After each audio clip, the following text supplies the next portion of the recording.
The House Committee on Education will come to order. Will the clerk please take attendance? Chair Colazar. Here. Representatives Churches. Present. Shannon. Present. Stone. Here. Weiss. Here. Glanville. Present. Conlon. Present. Edwards.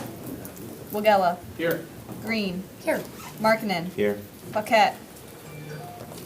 Wenzel. Here. Johnson. Here. Mr. Chair, you have 13 members present. You have a quorum. Thank you. Representative Wagella moves to approve the minutes of the May 23rd meeting without objection, so ordered. Today we'll be taking testimony on House Bill 4671, which would allow schools to start before Labor Day without a waiver. So I will be testifying on that. So for just a moment, we will go at ease.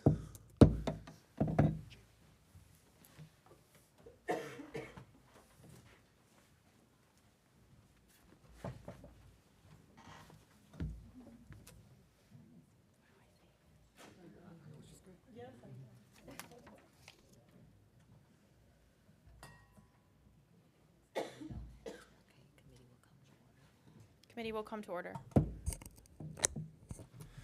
Thank you, members of the committee. House Bill 4671 is really straightforward and nothing new, especially if you are in your second or third term, as this is something we have seen before. It simply would not require schools to file a waiver if they choose to start before Labor Day. This gives school districts a lot of flexibility. I think it's fair to say that no two school districts were created the same, and giving them that flexibility helps them to best serve their communities and their students. Again, very straightforward. I think it's also a very nonpartisan bill, as this bill has been introduced before by some of my former colleagues on the other side of the aisle, including the previous chair of this committee. So I'd be happy to answer any questions. Are there any questions? Jamie? Glanville? Thank you, Madam Chair, and thank you, Rep, for your brief testimony. Curious, how many schools currently request and receive a waiver? It's over half of them. I believe it's actually creeping around 70%. So it is very high, and there will be some other people testifying who can probably speak to the exact number, but over half already do, and there has been, to my knowledge, no denial of anybody applying for this waiver. I look at this simply as one less thing that we're asking our school districts to do, and a little bit less paperwork than they already have to fill out. I'm sure they will appreciate that. It looks like there's Rep Conlon?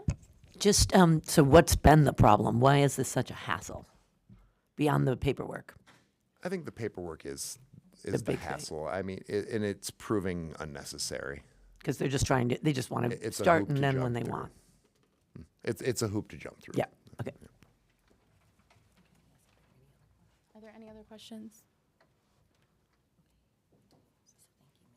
Thank you, Mr. Chair.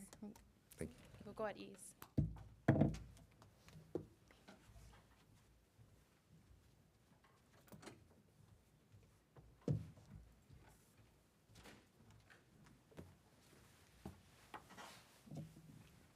Okay, we will come to order. We do have cards, and we have some wishing to testify.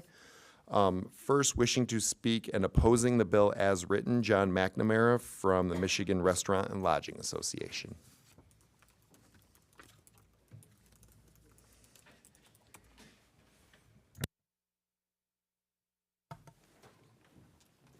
Thank you, Chairman Colazar and members of the committee for taking time to hear my testimony in opposition to 4671 as written. But want to continue to work with you and in interested parties in getting this to a better place. So for many people in the industry, and especially those up north, July and August are when they make their money.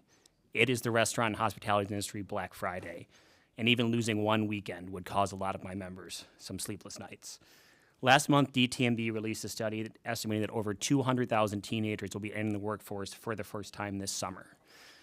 When in the workforce, they'll be doing much more than learning. They're learning the soft skills that that will carry them through their entire careers. They're learning to be on time. They're learning to wear a uniform. They're learning how processes work. They're learning to be part of a team. There's a lot of education that goes on outside of the classroom, and the hospitality industry is happy to be able to provide that for countless young people across the country. Also, an independent poll in 2018 by Check in Michigan demonstrated that 65% support locals making this decision, and 72%, again, local voters making this decision. Just as a quick reminder, Michigan's hospitality is the second largest private employer with over 400,000 employees and $44.6 billion in economic activity. Again, I'm here today to oppose the bill as written, but we'll take any questions and look forward to working with you, Mr. Chair, on some potential amendments. Okay, thank you. Are there any questions? Representative Stone. Is there any data to show that there's been a change between when, schools had flexibility before and when there were restrictions in place? In terms of Lost revenue? lost revenue? Profit, yeah. I don't have it at my fingertips, but it's something I'd be happy to dig up and get to the committee as a whole if you'd like that, Mr. Chair. Sure.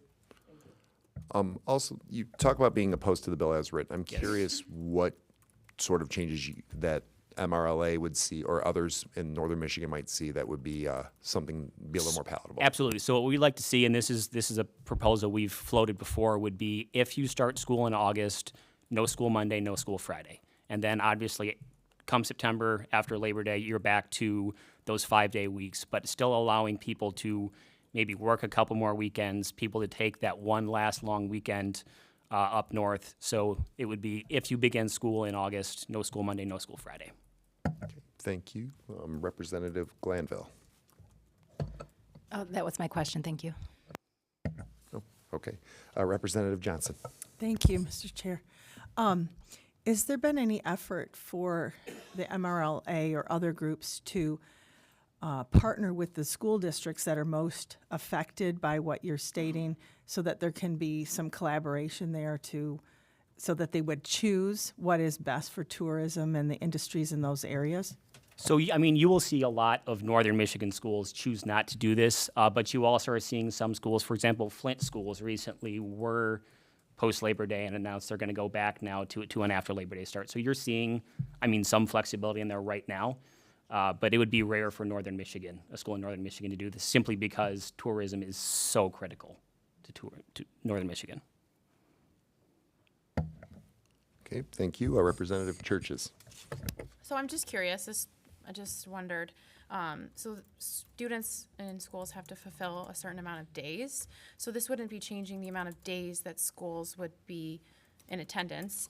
But what if schools got out earlier? Would tourism be positively impacted potentially, or?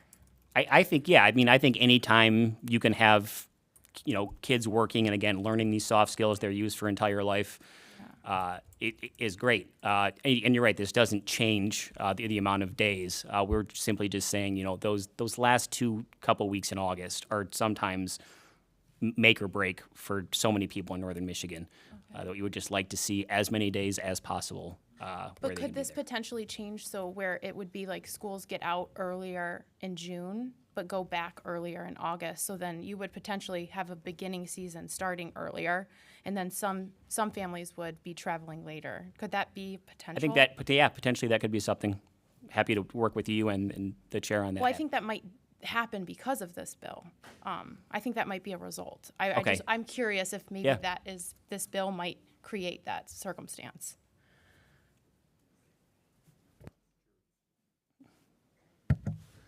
Thank you. I don't have an Right. answer for that. Thank you, Mr. Chair.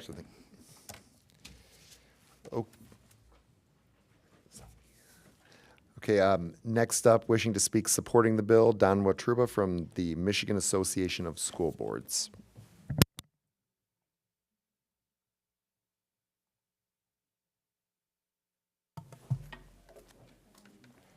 Mr. Chair and members, thank you. I'm Don Watruba, the Executive Director for the Michigan Association of School Boards.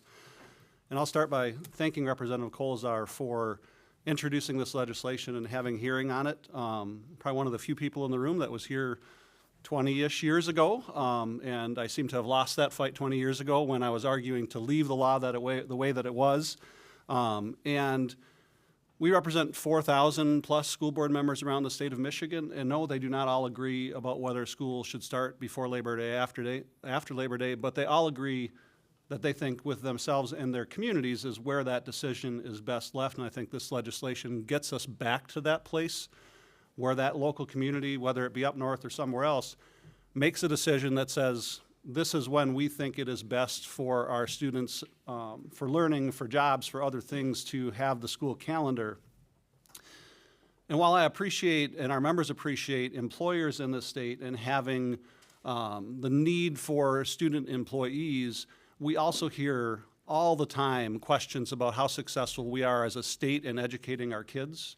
And our kids need certain soft skills, knowledge skills, and that's very difficult to do when we have one arm tied behind our backs, when they take the scheduling ability of our school districts to decide when is best to put that forward.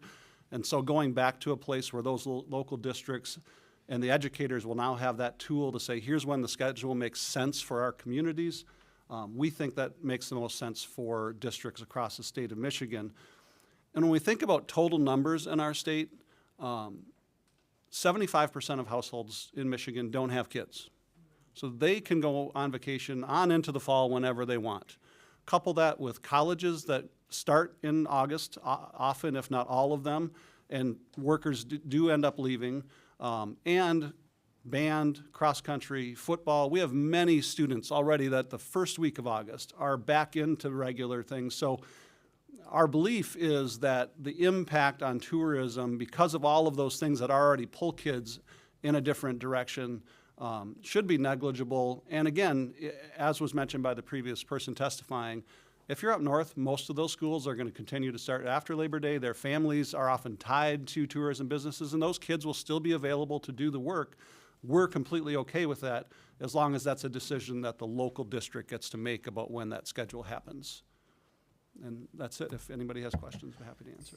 Thank you. One question I want to ask has to do with whether it's a school district or public school academy's ability to maybe be innovative with their schedule. Maybe they want to change it up. They want to try something that's not normally used. Would this make it, not even having to fill out a waiver, would that make it easier for them to maybe make that attempt? Yeah, absolutely. That's a great question, and I think Representative Churches was kind of going there in her question earlier.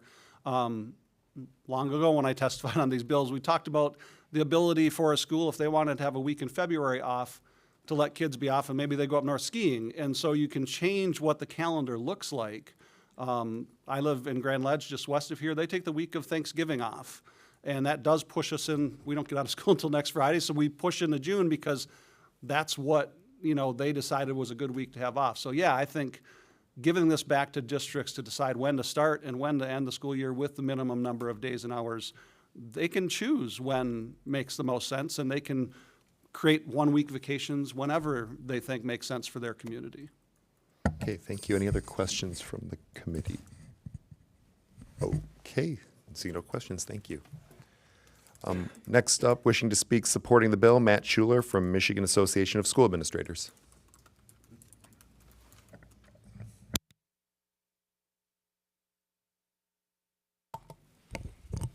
Thank you for the opportunity to testify. I'm Matt Schuler with MASA. I'll try to keep this very short. It's a very short, simple bill. We support this legislation because it would restore flexibility to our districts and communities in deciding when to start the school year, and that's all it does. Currently, districts are prohibited by doing this unless they complete the waiver process. Now, many districts, I believe it's 75%-ish, are already applying for and being granted waivers, and we're very appreciative to the department for granting those waivers. But we do not believe that districts who already are inundated with a lot of requirements and paperwork should have to go through one more step just to have the flexibility on when to start their school year. This is about what makes sense for students and the community in deciding when to start the school year. I'd like to note that this does not mandate in any way that schools start before Labor Day. It simply just gives them the option. As we've heard already, for some communities and districts, starting before Labor Day probably doesn't make sense for a variety of reasons. But for many districts, it does, whether it's to combat learning loss from having a longer summer, or frankly, because of snow days or any other missed days that end up pushing the calendar into mid to late June, which we know, frankly, just by that time, at least with my own kids, they are done with school by then. So just to conclude, we believe the district and the community should be able to make that decision without being hamstrung by state law and a cumbersome waiver process. Be happy to take any questions. Any questions? Well, I guess one question I have too, if we almost look at it from the opposite end, where if you're talking about tourism, we know that Memorial Day is really when it kicks in. If a school started a little earlier, couldn't they potentially be out by Memorial Day and then the summer starts earlier? Yeah, exactly. Potentially that's certainly the case. And again, I think it's just about every district, every community, should have that option on kind of what makes best sense for that community. Okay, thank you very much. And seeing no further questions, thank you. Okay, going to read in some other cards now. Not wishing to speak, supporting the bill, Alicia Urbane from MAPSA. Not wishing to speak, supporting the bill, Beth Deshone from the Great Lakes Education Project Education Fund. Not wishing to speak, supporting the bill, Peter Spatafor from the Michigan Alliance for Student Opportunity. Not wishing to speak, supporting the bill, Rebecca Park from the Michigan Farm Bureau. Not wishing to speak, supporting the bill, Dr. David Michelson, Michigan Education Association. Not wishing to speak, supporting the bill, Jerry Johnson from Berry Branch, Calhoun, Jackson, Lenawee, and Monroe ISDs. Not wishing to speak, supporting the bill, David Randalls from Oakland Schools. Not wishing to speak, supporting the bill, Mike Latvis from Wayne Risa. And not wishing to speak, supporting the bill, Dr. Cheryl Kennedy from the Michigan Department of Education. Also, not wishing to speak, opposing the bill, Larissa Draves from Michigan Association of Convention and Visitor Bureaus. Not wishing to speak, opposing the bill, Matt Sowash, Traverse City Tourism. Not wishing to speak, opposing the bill, Tom Nemechek from Upper Peninsula Travel Association. Not wishing to speak, opposing the bill, John Lindley, Michigan RVs Campground or Michigan RVs Campground Association. And not wishing to speak, opposing the bill as drafted, Nikki Poland from Michigan Boating Industries Association. And with that, Vice Chair Green moves to excuse absent members without objection, so ordered. And there being no further business before the committee will stand adjourned. Thank you, everyone.